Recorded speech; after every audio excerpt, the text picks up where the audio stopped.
Sí, pero yo lo veo en la pantalla, pero no escuchaba. Ah, bueno, un momentito.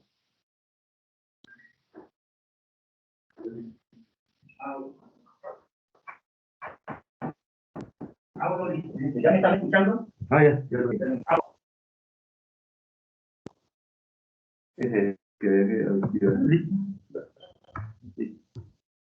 Buenas tardes. Doy gracias.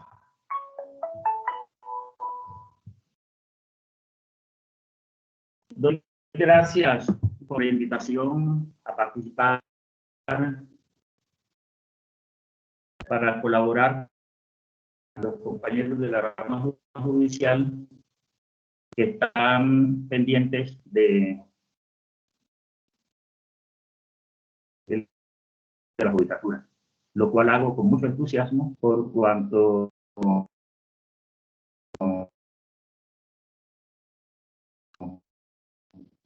me siento en este aspecto, que será siempre de buena manera y con mucho entusiasmo por los favores recibidos al servicio de la justicia en mi país. En primer lugar, si no el tema, pero poder identificar, que lo encontramos en el artículo 400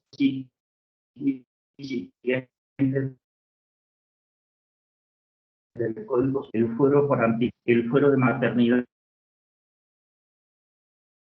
Lo encontramos en el artículo 16 y siguiente del Código Sustantivo del Trabajo. El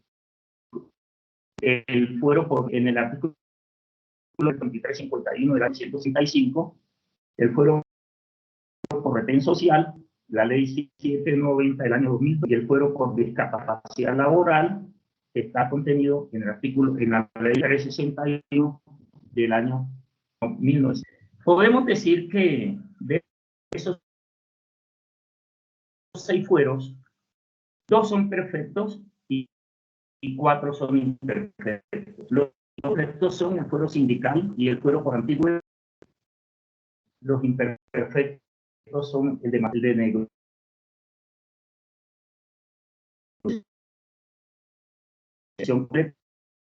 el fuero sindical y el fuero por antigüedad.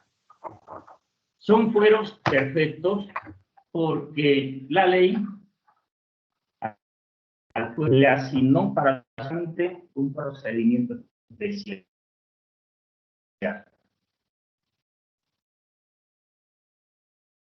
El fuero sindical, al igual que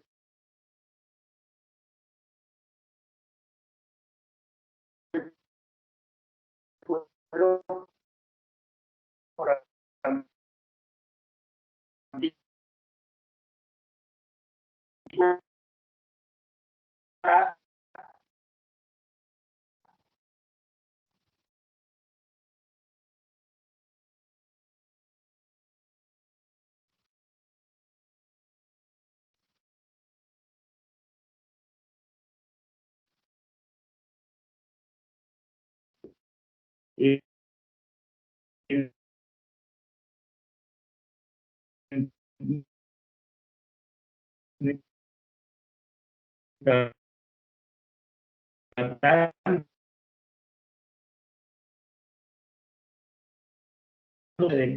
la ley puede ser ineficaz, pero no determinó. Y el reintegro ha sido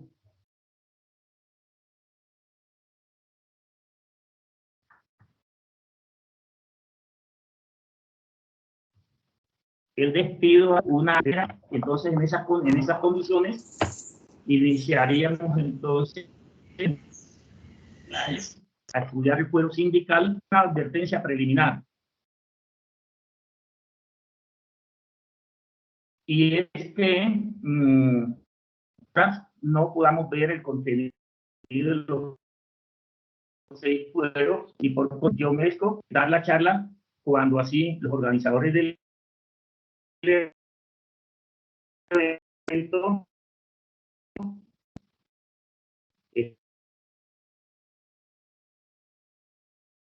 estimen conveniente.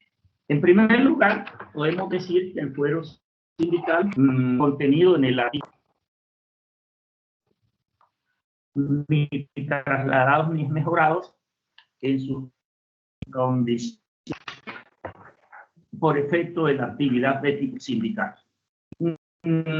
Podemos decir que los antecedentes normativos del fuero sindical lo encontramos en el decreto 23 de 1944, en el artículo 18, 35, en el artículo 40, en el artículo 405 del Código Sustantivo del Trabajo y en el artículo 39 de 1990. No ser trasladados ni mejorados a otros establecimientos o a un municipio de justa causa previamente calificada por el juez del trabajo. Los representantes sindicales, el fuero, las demás garantías necesarias para el cumplimiento de su el artículo 39 de la Constitución Nacional. ¿Quiénes están amparados por el fuero sindical? En primer término, los fundadores de un sindicato desde el día hasta 2 meses después de la inscripción en el CINES. Esa norma está vigente en el código, aunque en este momento ese procedimiento de inscripción pues se ha modificado sustancialmente por orden de la Corte Constitucional. Pues, no hay que simplemente después de hacer la asamblea de la elección, sí, los trabajadores tienen todas las garantías para sin miedo a que el empleador pueda tomar represalias por ese comportamiento o por esa decisión. Pueden tener fuero los trabajadores que con anterioridad a la inscripción en el registro sindical ingresen al sindicato, para quienes la amparo rige por el mismo tiempo que para los fundadores. Entonces tenemos ya los trabajadores que en la reunión de constitución de la organización. Y hay algunos que por miedo, por temor, por desconocimiento de la organización, de todas maneras,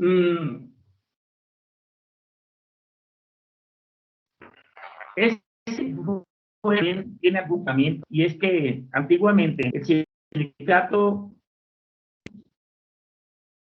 para poder obtener la presión, en este momento, aunque la ley dice que el fuero se adquiere en la misma asamblea, ya no es necesario esperar tiempo de que el ministerio revise ningún documento, porque la ley, la Corte Constitucional le quitó al Ministerio del Trabajo esa facultad. Simplemente se elige la Junta y se lleva la relación de los fundadores, y el ministerio tiene que inscribir la Junta Directiva sin miramiento alguno. El tercer grupo de trabajadores beneficiados por el fuero son los miembros de la Junta Directiva.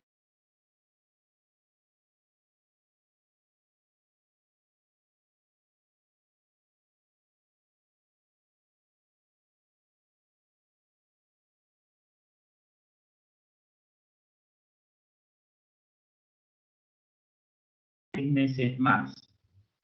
Estamos hablando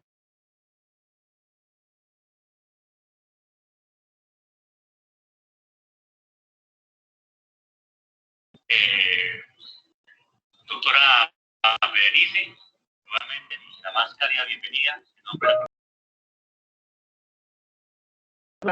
las federaciones o confederaciones sindicales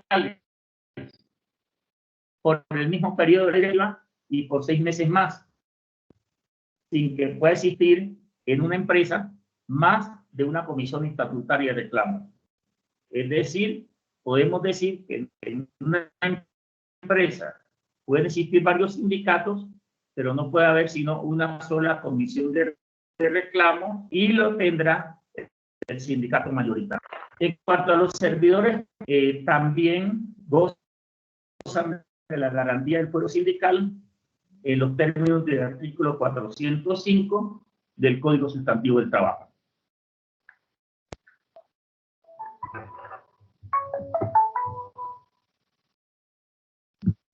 ¿Aló?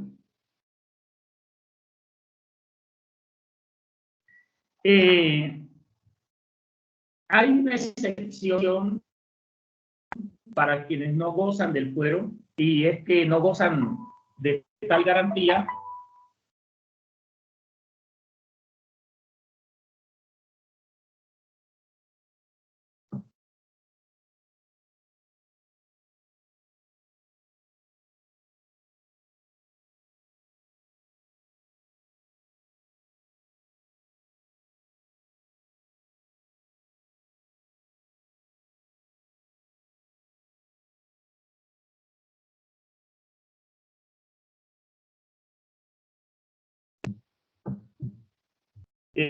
qué pena. Tengo información que la comunicación se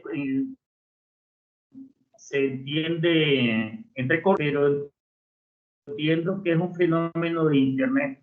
Entonces, no tengo ningún inconveniente en repetir lo que he dicho, de tal manera que tenga el mejor entendimiento por parte de los partidos. Hemos dicho que en derecho laboral existen 6 fueros.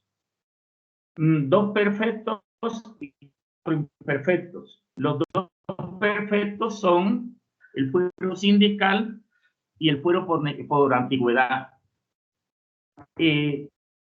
Son perfectos por cuanto la ley les asignó procedimiento especial y las consecuencias de un despido sin justa causa. Y los imperfectos, la ley determinó que no puede terminarse el contrato sin justa causa si ese trabajador era despedido. Y hemos dicho también que esos 4 fueros imperfectos son el fuero por maternidad, por negociación colectiva, por retén social y por discapacidad. Y hemos comenzado a analizar el fuero sin de tal manera que les dije al comienzo que los 6 fueros no alcanzamos en estas primeras 2 horas. Yo me pongo a disposición para que podamos completar el tema y así tengan una información de tipo general y bien documentada con respecto al concurso futuro que van a presentar, Doctor Jorge Mosquera. Aspiran ser jueces o magistrados. Doctor Jorge, escúcheme, ¿cómo le va con José Anderson, doctor? Doctor, un favor, si es tan amable, sale de la llamada y vuelve a ingresar. Eso quizás nos ayuda a mejorar el tema de conectividad y le sugerimos, doctor, con la cámara apagada para que fluya más el audio. Es que todavía se le sigue escuchando entrecortado. Qué pena con usted. Disculpe. Sígalo.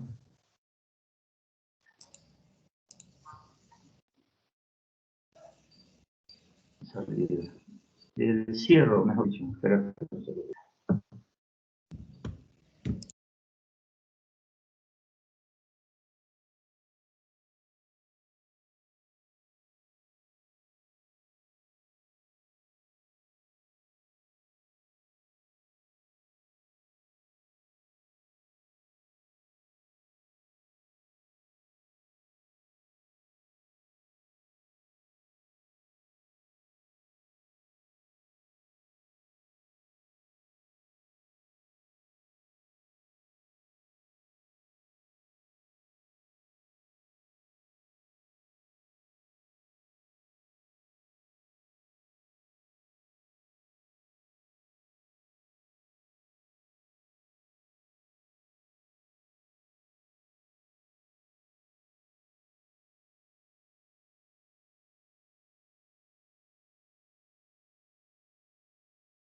¿Ahí sí me escucha bien?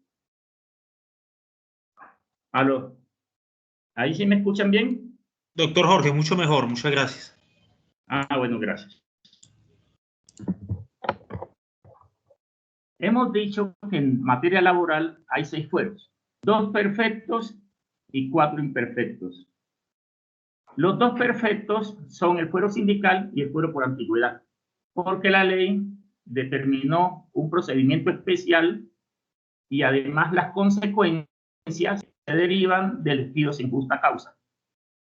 4 fueros imperfectos, porque la ley dijo que no se podía terminar el contrato sin justa causa o sin el lleno de requisitos establecidos por la ley, pero no dijo qué pasaba cuando esos contratos se terminaban sin el cumplimiento de la ley. Y hemos comenzado a analizar el fuero sindical. Comenzamos por definir el fuero sindical diciendo que está contenido en el artículo 405 del Código Sustantivo y lo definimos las garantías que tienen los trabajadores de no ser despedidos sin justa causa, no trasladados ni mejorados sin autorización del juez competente. Y también dijimos que los antecedentes normativos del fuero sindical se encuentran en el decreto ley 2350 de 1944, en el artículo 10, en el sexta de 1945, en el artículo 40, en el artículo 405 del Código Sustantivo del Trabajo y en el artículo 39 de la Constitución Nacional.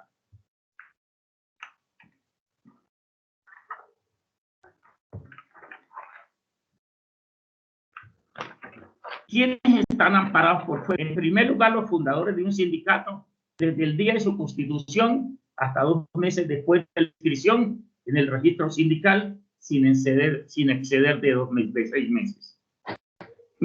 Decía que esa norma pues tiene algún cuestionamiento.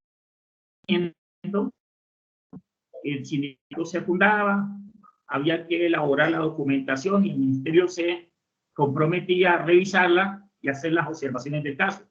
Y en eso se podía llevar un tiempo prudencial.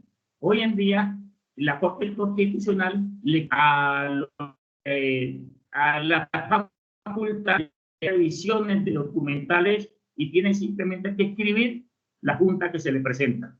Y por tanto, ese fuero comienza a partir de ese momento, comienza en la asamblea, pero se verifica justamente cuando se inscribe la junta ante el Ministerio del Trabajo. También tienen fuero quienes se inscriben o entran a la organización después de la fundación de la organización. Y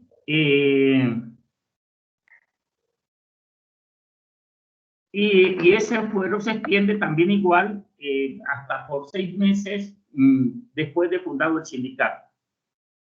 En tercer lugar, el fuero comprende a los miembros de la junta directiva. Superado ese tiempo de fundación del sindicato, el fuero se restringe y entonces queda en cabeza de la directiva del sindicato o la subdirectiva de todo sindicato, federación o confederación, indicando que comprende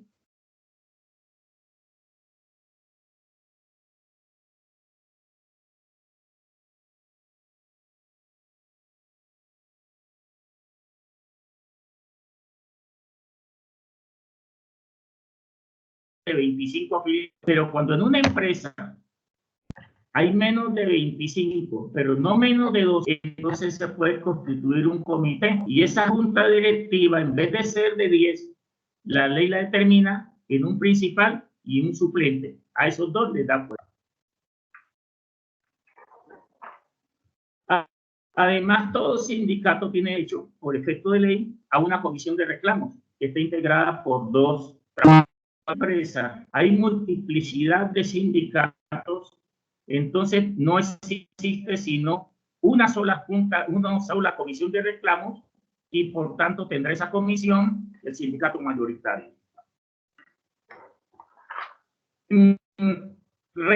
Con respecto a los servidores públicos, también gozan de la garantía del fuero en los términos del artículo 405 del Código Sustantivo del Trabajo. Están exceptuados de esa garantía del fuero los funcionarios públicos que ejerzan jurisdicción, autoridad civil, política o cargos de dirección o administración en los términos del artículo 406 del Código Sustantivo del Trabajo. En cuanto a la prueba del fuero, este se demuestra con la copia del certificado de inscripción de la Junta Directiva o la comisión o la comunicación que recibe el empleador de la fundación o la elección de la Junta Directiva. Es decir, uno de los dos requisitos, o bien con la inscripción de la Junta, o en su efecto con la comunicación al empleador de la fundación del sindicato o elección de Junta Directiva cuando el sindicato ya está funcionando normalmente.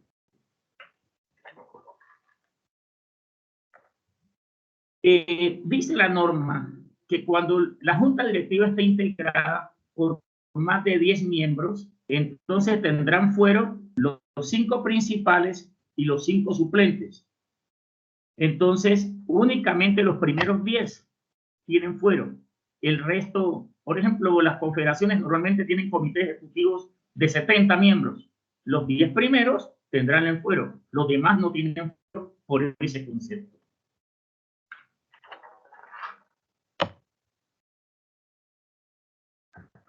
Es una obligación para poder darle viabilidad al fuero que fundado un sindicato o elegido una junta directiva deba notificarse tanto al empleador como al Ministerio de Trabajo. Porque en esas condiciones, si el empleador no conoce de la elección o no está notificado, pues entonces, en caso de despedir a un trabajador que alegue tener fuero sindical, entonces puede alegar la buena fe y por consiguiente entonces puede ser eximido de responsabilidad que determina el código.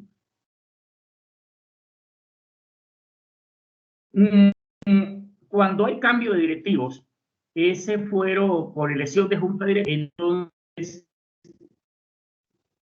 el fuero se extiende hasta por 3 años que exista renuncia voluntaria del directivo antes de vencerse su fuero, por lo cual este termina inmediatamente, no tiene ningún tiempo de extensión del fuero.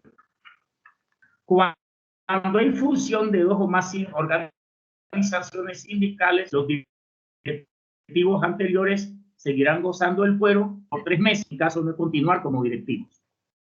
Todos estos fueros y justamente termina limitándose justo a la junta directiva del sindicato después de todo el proceso de fundación. Pero hay unas justas causas para que el juez autorice el despido de un trabajador amparado por fuero sindical. ¿Y cuáles son esos? La liquidación o clausura definitiva de la empresa o establecimiento y la suspensión total o parcial de actividades por parte del empleador durante más de 120 días. Las causales enumeradas en los artículos 62 y 63 del Código Sustantivo del Trabajo para dar por terminado el contrato. Es decir, en el momento de iniciar un proceso de levantamiento de fuero, entonces el empleador tendrá que decir cuál es la causa que está invocando y si es justamente la del 62 y 63, ahí están las causas de terminación del contrato sin justa causa por parte del empleador. Pero hay contratos que pueden terminar sin calificación, sin previa calificación judicial. Las causales la terminación del contrato de trabajo o la realización de obra contratada. Ustedes que los contratos se clasifican según su forma y según su duración. Según su forma se clasifican en verbales y según su duración por término fijo, término indefinido, duración de obra y accidental.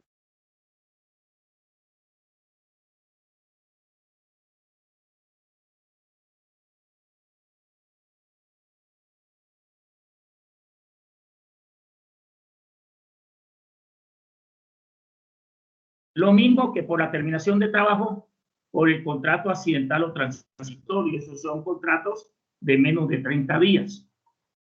O puede terminar también el contrato por mutuo consentimiento.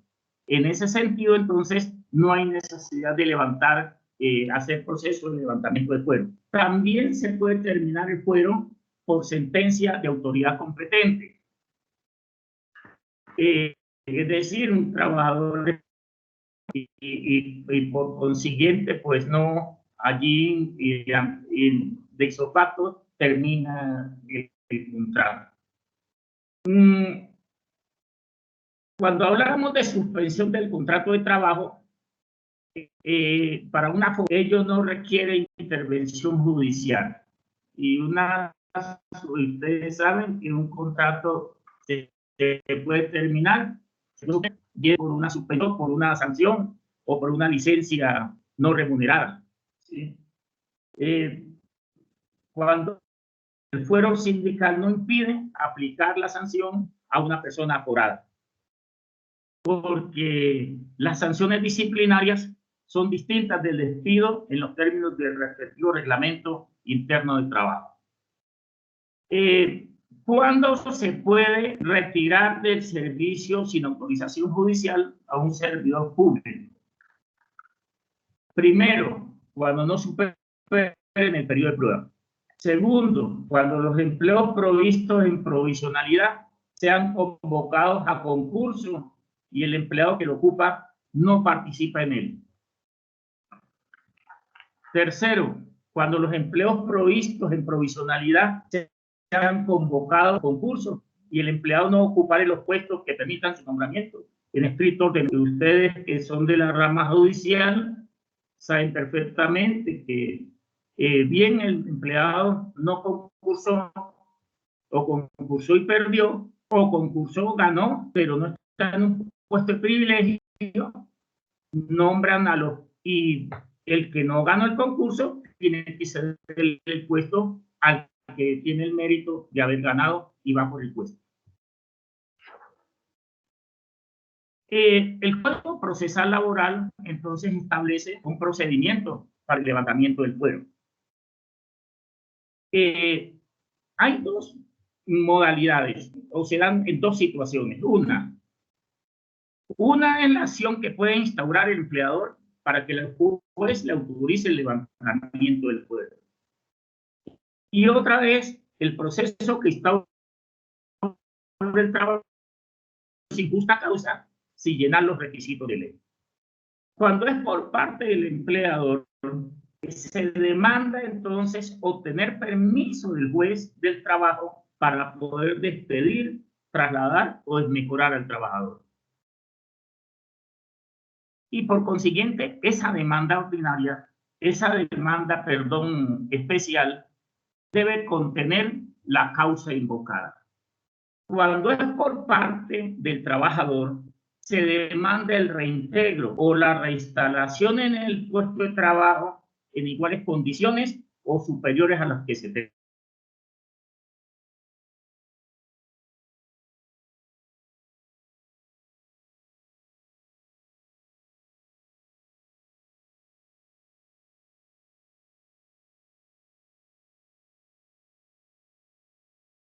Hablamos de fuero sindical, las acciones que emanan del fuero sindical prescriben en 2 meses.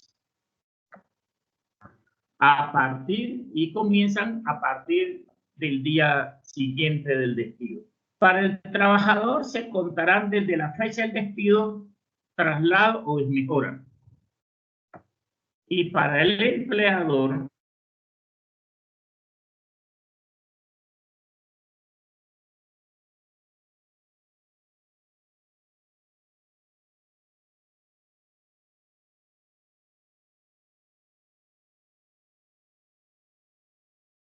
correspondiente según el caso.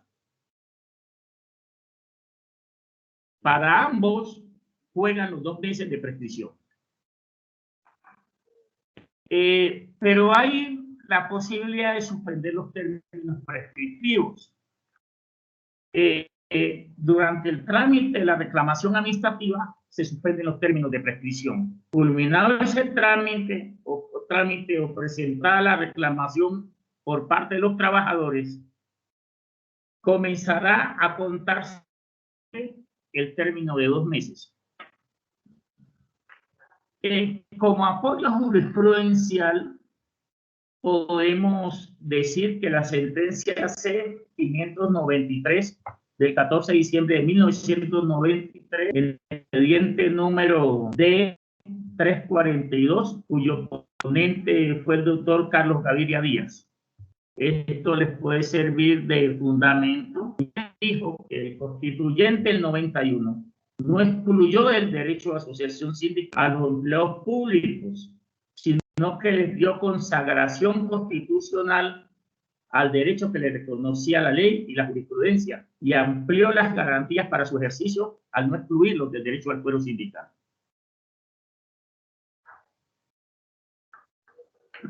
También tenemos la sentencia de la Sala Laboral de la Corte, de la Sala de Casación Laboral de la Corte Suprema de Justicia, la número 34.142 del 25 de marzo del 2009, cuyo magistrado ponente fue el doctor Camilo Tarquino Gallego.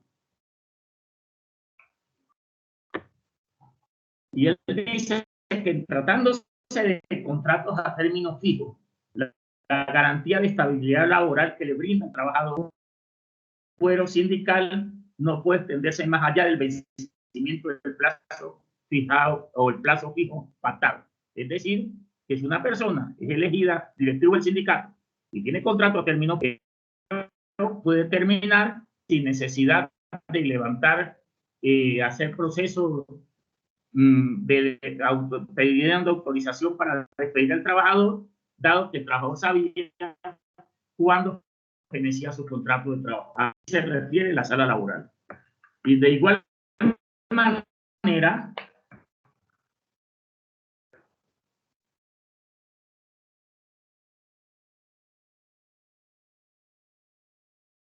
T-014 del 1 de febrero de 2010, magistrado el doctor Carlos Bernal Pulido, en el expediente P6-386006, y dice que la garantía del debido proceso en la terminación unilateral del contrato laboral de cualquier trabajador no implica necesariamente que deba realizarse un proceso disciplinario, sino que debe garantizarse el derecho a la defensa del trabajador mediante un procedimiento administrativo.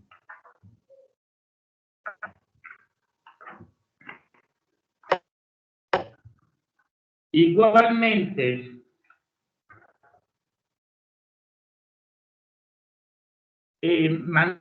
manifiesta la Corte Constitucional que para despedir a un trabajador aforado, el empleador está en la obligación de vincular al trabajador en su cargo sin desmejora alguna hasta cuando el juez laboral autorice su despido.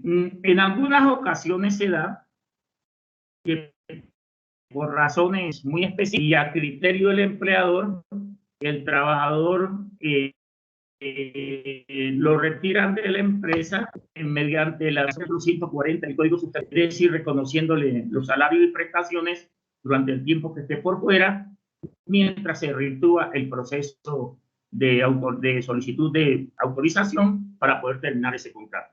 En ese caso, no se está violando la ley porque el trabajador no está sufriendo ningún desmedro desde el punto de vista salarial ni prestacional.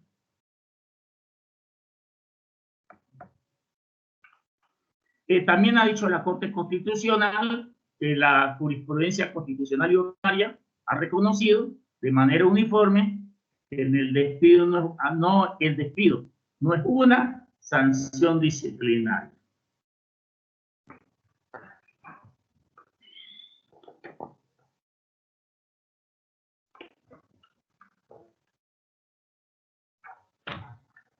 En esos términos, vemos lo que es el fuero sindical. Entonces, pasaríamos a otro fuero, pero si hay alguna pregunta por parte de ustedes, yo con mucho gusto me ofrezco a contestarla, no sin antes manifestarles que la brevedad del tiempo, dado pues los minutos que perdimos reacondicionando el equipo, o en su defecto podemos dejar las preguntas para el final, de tal manera que podamos ganar tiempo, como ustedes lo... Les doy la palabra, por favor.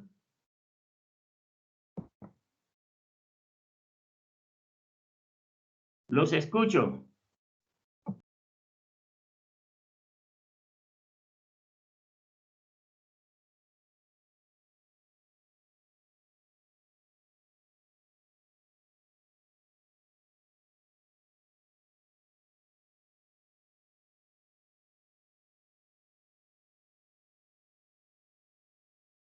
Si hay alguna pregunta, con mucho gusto, sobre este tema del fuero sindical.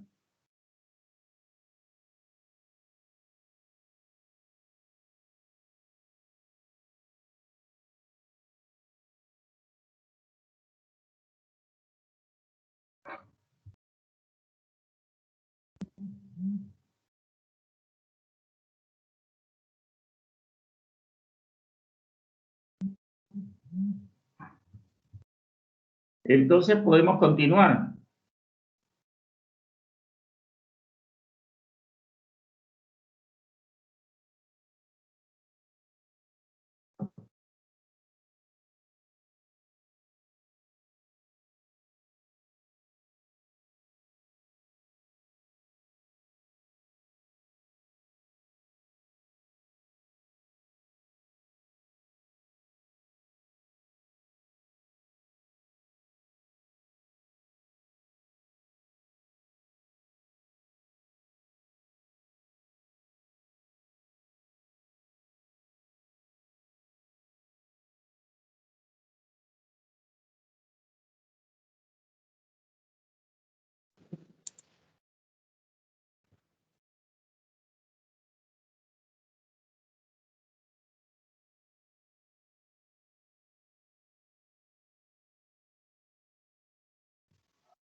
Bien, continuamos entonces con el fuero por antigüedad. Podemos decir que la actividad laboral o el código, lo que se llama el código laboral, o la primera compilación normativa a la cual se denominó código laboral, comenzó con la ley sexta de 1945.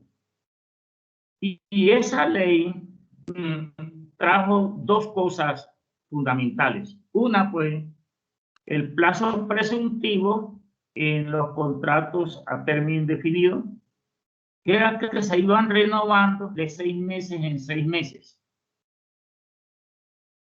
Y luego trajo, en el artículo 14, manifestó que mientras se organizaba el Instituto de Seguros Sociales, la pensión de vejez quedaría a cargo de los empleadores. Y con 20 años de antigüedad y 50 años de edad.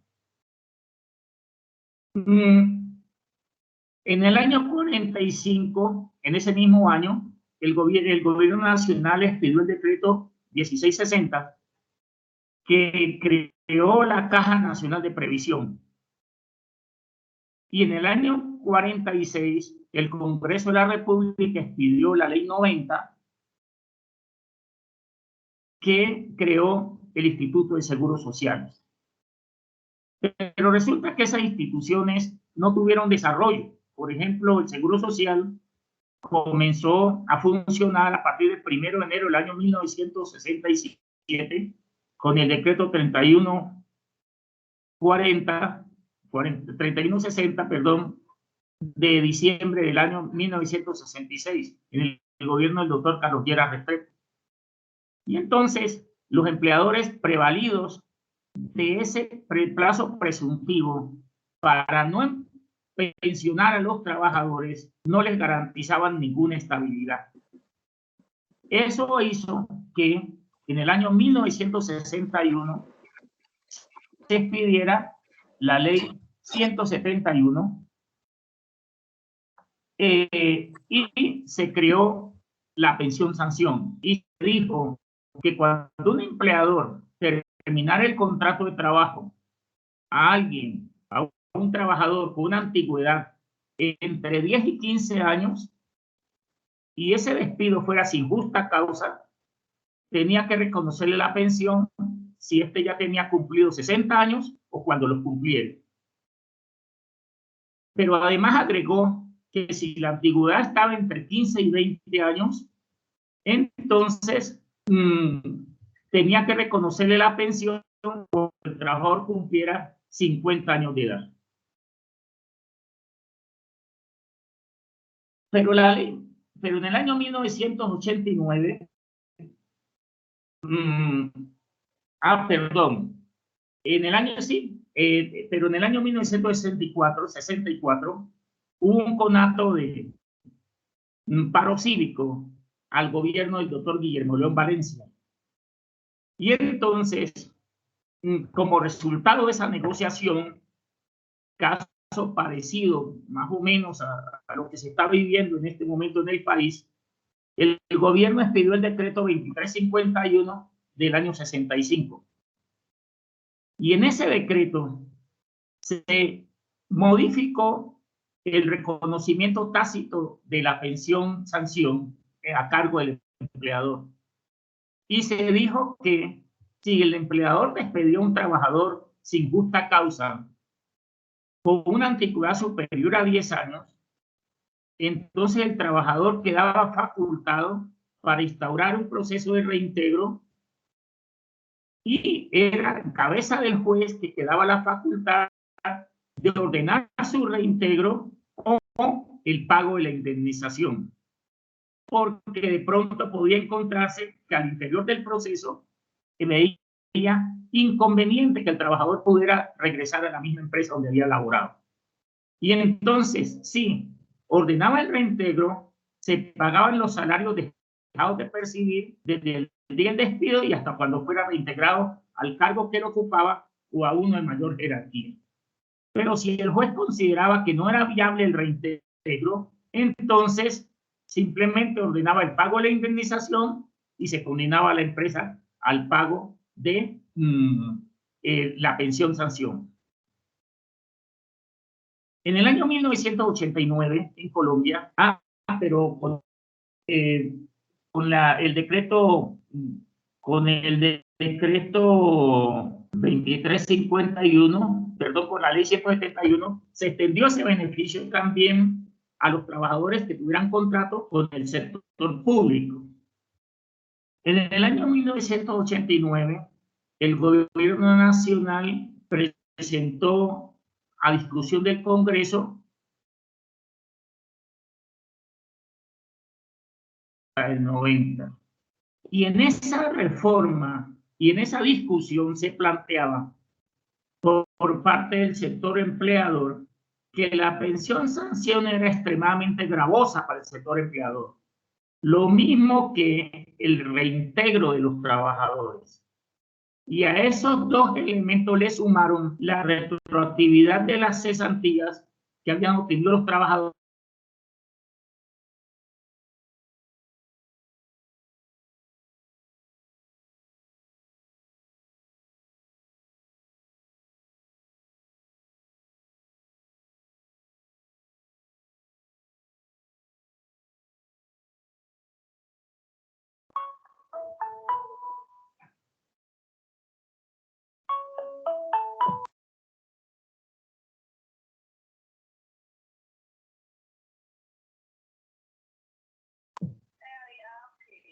Bueno, entonces, como los empleadores decían que no podían generar empleo porque los trabajadores tenían la opción del reintegro o la condena o en favor la pensión sanción o la retroactividad de las cesantías, entonces el Congreso de la República eliminó esos tres elementos y a la indemnización que era la indemnización de antigüedad por despido por un trabajo de más de 10 años, que era 45 días por el primer año, y 30 días por cada año adicional a partir del segundo año. Entonces le aumentaron 10 días a partir del segundo año. Esa fue la indemnización contenida en la ley 50 del 90. Y los trabajadores perdieron, entonces, a partir de esa fecha, la retroactividad de las cesantías, perdieron la opción de la pensión sanción y la opción de reintegro. Luego vino la ley, pero a partir de esa ley, entonces, solamente quedó la opción de reintegro para los trabajadores que estuvieran vinculados a 1 de enero del 90 y tuvieran más de 10 años de antigüedad en la empresa. Y también pueden gozar de esa acción de reintegro los trabajadores que el Seguro Social no llegue a los destinos donde ellos están y por tanto no sean afiliados, o que no estén afiliados a la Seguridad Social por omisión de su propio empleador. Este proceso, la ley no le estableció un procedimiento especial. Por tanto, de acuerdo con la ley 48, perdón, por la ley 48,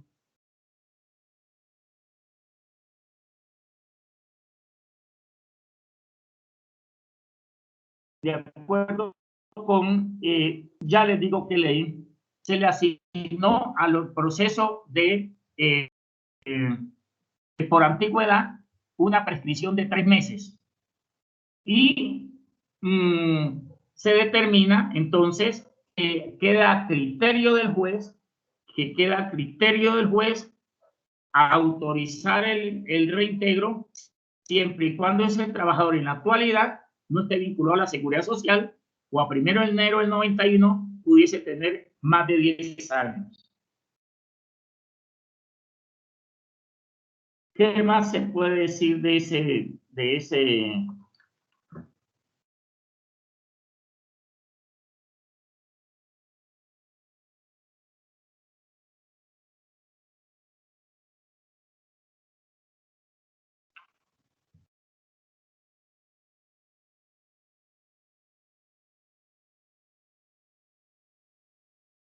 Les doy la palabra por si hay alguna pregunta al respecto.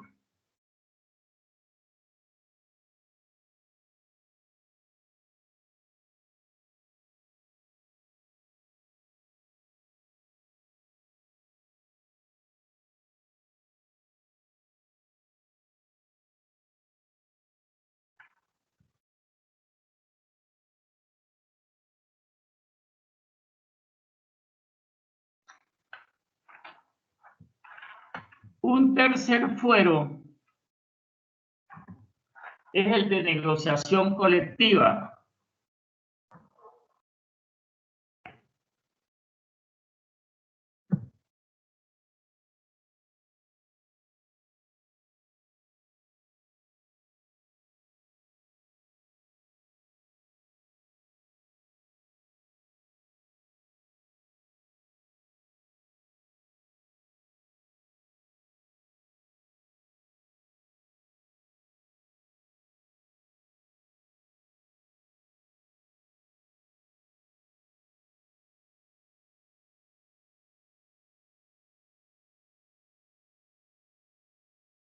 El decreto 2351 del año 1965.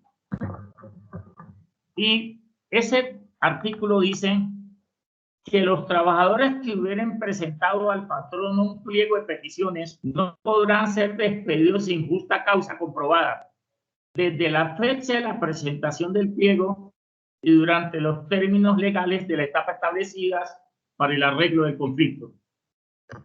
Eso tiene una justificación, y es que en Colombia todavía la fundación de un sindicato y menos la negociación colectiva es de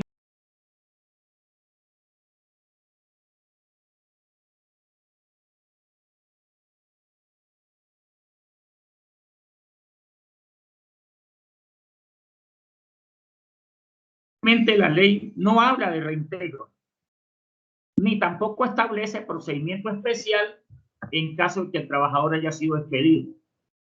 Simplemente dice que no puede ser terminar el contrato sin justa causa mientras dure la etapa de negociación colectiva. Y que esa negociación se inicia en el momento de la presentación del pliego de peticiones. Podemos definir un pliego de peticiones como las justas reclamaciones que hacen los trabajadores a su empleador para mejorar sus condiciones salariales y prestacionales, sociales y de tipo familiar. Dado que si no fuera por la negociación colectiva, los empleadores simplemente se limitarían al cumplimiento de lo normado en el Código Sustantivo del Trabajo, que pues para la época y para esta fecha es demasiado precario, porque el sistema prestacional simplemente está derivado de un mes de cesantías, un mes de salario, que viene de la ley 10 del año 1934. Uno nos interesa las cesantías que vienen del año 1972, una prima de vacaciones, una prima de servicios que se creó en el año 48 como prima de participación de los trabajadores en las utilidades de las empresas. Y después en el 49 se cambió por prima y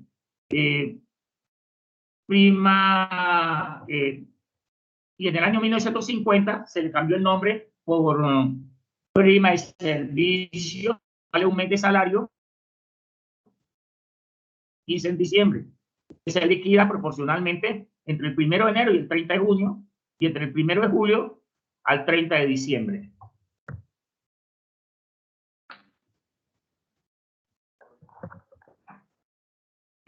Como no hay procedimiento especial para tramitar el proceso de despido sin justa causa por negociación colectiva, entonces se entiende que la prescripción es de 3 años, 488 del Código Sustantivo del Trabajo o artículo 151 del Código Procesal Laboral.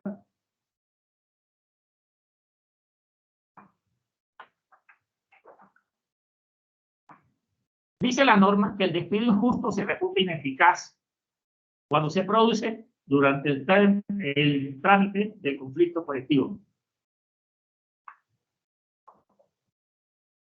Con respecto a la existencia o la durabilidad de este fuero, existe una controversia y una posición defienden los trabajadores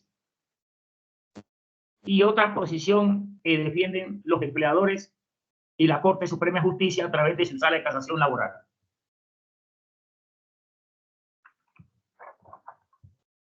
¿Quiénes están excluidos por negociación colectiva? Los funcionarios que altos cargos de dirección o jerarquía dentro de la empresa con capacidad de compromiso y de representación. Eso lo dice la Corte Suprema de Justicia en sentencia de la número 26726 del año 2006. Ese fuero por negociación colectiva termina por el cumplimiento de los términos legales de las etapas establecidas para el arreglo directo del conflicto. Para información de ustedes, un proceso de negociación colectiva se inicia con la entrega del pliego al representante legal de la empresa. Luego, el empleador tiene un término de 24 horas para llamar a la comisión elegida en la asamblea del sindicato para negociar ese pliego. Y si quien recibe el pliego no es el indicado para la negociación, entonces tiene un plazo de 5 días para trasladarlo al empleador que tenga esa facultad. Y transcurrió este término, el empleador debe llamar a la comisión del sindicato para iniciar la negociación. Esa primera etapa se llama arreglo directo y de acuerdo con la ley tiene 20 días calendario de duración, con opción prorrogar hasta por 20 días más. Es decir, hasta por 20 días más. Es decir, no es obligatorio prorrogar por 20 días, sino hasta por 20 días. Si termina la etapa de arreglo y la prórroga, si la hay, se llegó a un acuerdo, se firme el acta final, se elabora la convención colectiva y se radica en el ministerio dentro de los 15 días siguientes a la firma de ese documento, que se denominará convención colectiva. Ese requisito se llama el depósito y es una, es decir, que en un proceso donde se reclamen prestaciones se puede aportar la convención colectiva, pero si no se aporta el certificado del Ministerio de Justicia, donde se diga que esa convención fue depositada dentro de los 15 días hábiles, el derecho se declara inexistente.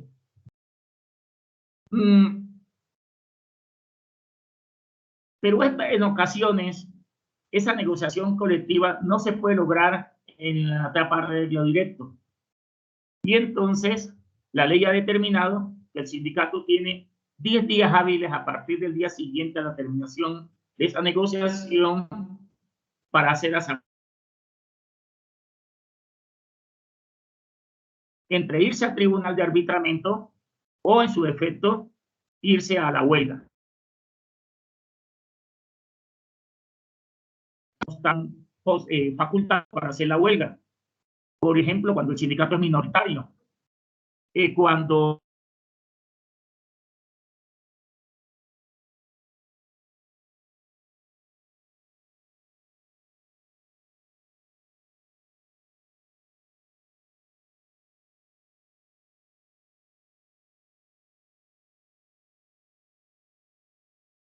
de vista a esos trabajadores, por efecto de la ley, no se les permite hacer la huelga. Hay entonces dos criterios en torno a la duración de las etapas. Entonces, ¿qué sucede? Para los trabajadores, el fuero por negociación colectiva se extiende desde el momento de la presentación del pliego y hasta cuando se radique la convención colectiva, o si no hubo convención, sino que el conflicto se fue a tribunal de arbitramiento, entonces hasta cuando termine el tribunal o se disuelva o se solucione el problema de la huelga si tuviera una facultad para hacerla. Pero el sector empleador y la Corte Suprema de Justicia, a través de su sala de casación laboral, tienen varias posiciones. Y es que ese fuero no puede ser eterno. Que cuando que el fuero se debe extenderse a la duración normal de la negociación colectiva, es decir, a las etapas establecidas por la ley. Pero cuando una de las partes, especialmente los trabajadores, manipula los términos para extenderlos, para así prorrogar ese fuero, entonces ese fuero se vuelve ineficaz, es decir, desaparece. Hay organizaciones, por ejemplo, que el ministerio le da la facultad para elegir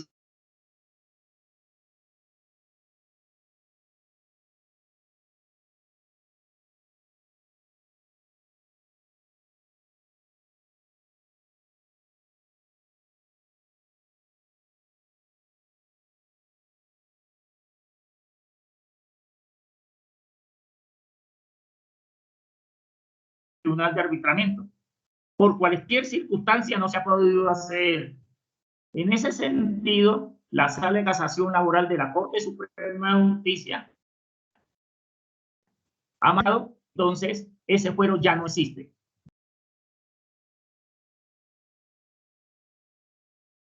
Entonces, cuando no hay en esos términos se aplica el fuero por negociación colectiva. Cuando el proceso de negociación se estanca por un periodo prolongado y a pesar de contar con los mecanismos legales, sus promotores no tienen interés en culminarla, ya sea insistiendo en la composición amigable o adelantando las etapas establecidas para su solución.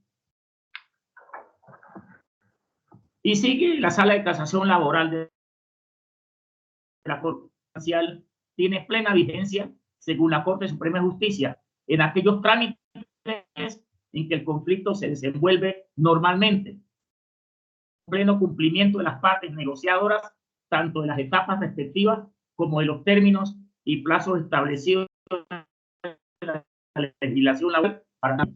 Eso lo dice la Corte en la sentencia 42.225 del año 2012.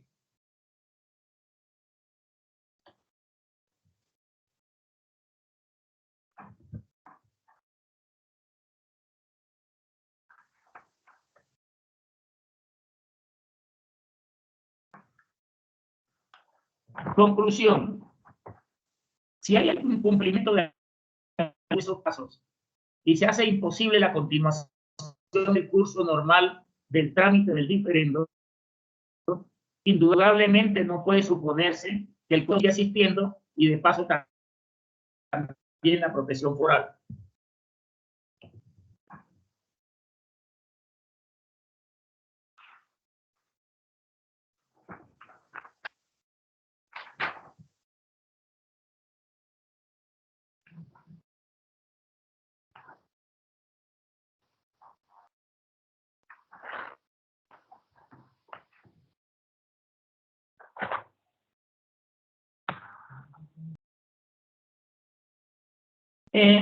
Este proceso de reintegro por negociación colectiva,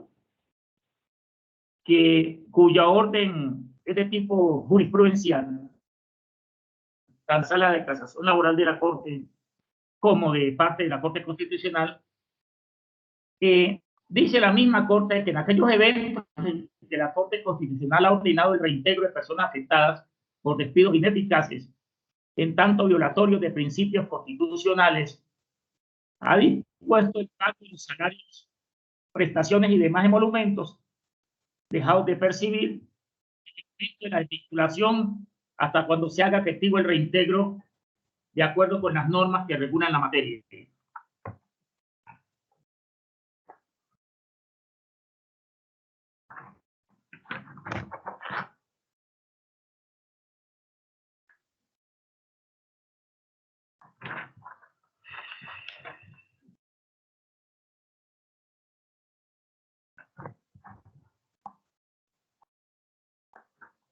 Por último, dice la Corte que frente a un conflicto colectivo que ha perdurado indefinidamente, esto es más allá de las etapas previstas para la negociación colectiva, del cual no se conoce que hubiera terminado y que para el momento del despido del actor había transcurrido más de un año sin avances ni una solución en un plazo razonable por causas imputables a la organización sindical que la promovió, lo cual lleva al abandono tácito del mismo.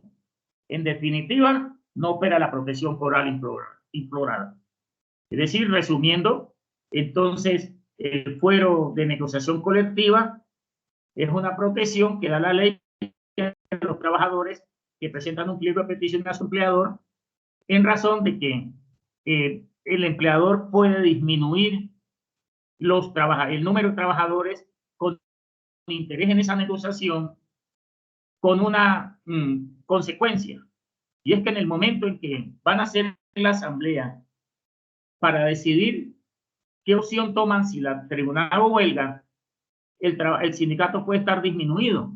Entonces al empleador le convendría mucho más convocar, aprovechando esa minoría, que los trabajadores convocaran el tribunal de arbitramiento y no hicieran la huelga si están facultados o tienen el poder para hacerlo. En esos términos, entonces, es la protección de toda la normatividad laboral con respecto a proteger ese derecho de órgano de negociación colectiva en manos justamente de los trabajadores.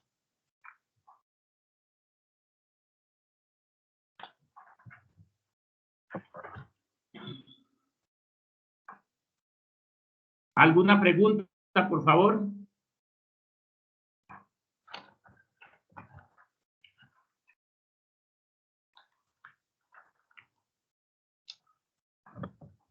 Un momento, por favor.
Quiero manifestarles que no ha sido posible pues superar el problema de sonido dadas las dificultades del internet.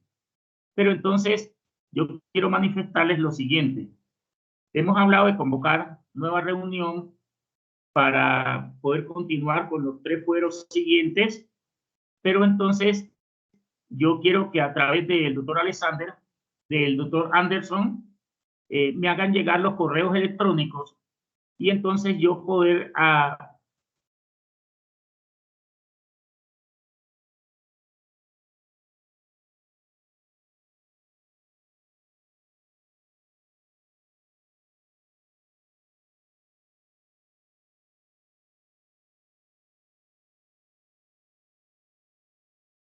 no he podido lograr, lo cual pues me deja intranquilo porque ese no era el interés.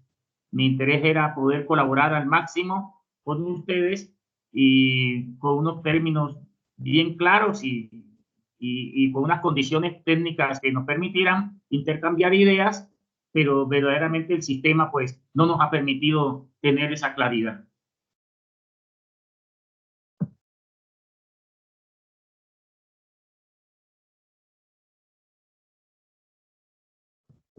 Por consiguiente, yo les agradezco su presencia y espero entonces que al doctor Anderson le den los respectivos correos para así enviar el documento, la documental que hemos visto hoy y en su defecto los otros 3, el tema de los otros 3 fueros, de tal manera que ustedes tengan un panorama completo sobre el tema de los fueros y así puedan hacer una buena presentación en su concurso. Por consiguiente, no me queda más restarles sino pedirles disculpas, aunque pues creo que no soy yo el responsable de la situación y nos vemos entonces en la próxima ocasión. Muchas gracias. Muchas gracias, doctor Jorge Eliezer. Pues lamentamos esta circunstancia, pero estaremos reprogramando este interesante tema que usted con mucha solvencia y con mucha capacidad venía explicando.